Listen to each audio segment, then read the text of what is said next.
Are you seeing the system error E201 on your Xbox screen? Don't panic. In this video, I'll walk you through the easy steps to fix the E201 error on Xbox One and Xbox Series X so you can get back to gaming in no time. This error means your Xbox ran into a startup or update problem, often caused by a corrupted system update or bad cache files. So first, power cycle your Xbox. Hold down the power button for 10 seconds until the console shuts down. Unplug it from the wall for at least 30 seconds, then plug it back in and restart. Then boot into troubleshoot mode. Turn off your Xbox.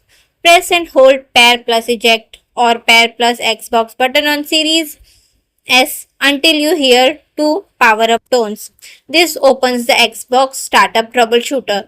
Then reset with Keep Games and Apps. In the troubleshooter, select Reset this Xbox Keep Games and Apps. This reinstall the system software while keeping your data safe. If the reset doesn't work, try an offline system update.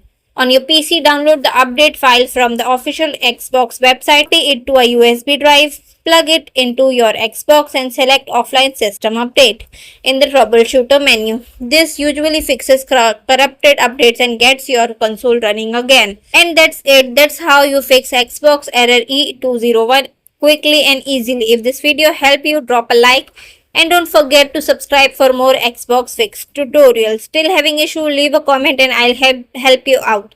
Thanks for watching and happy gaming.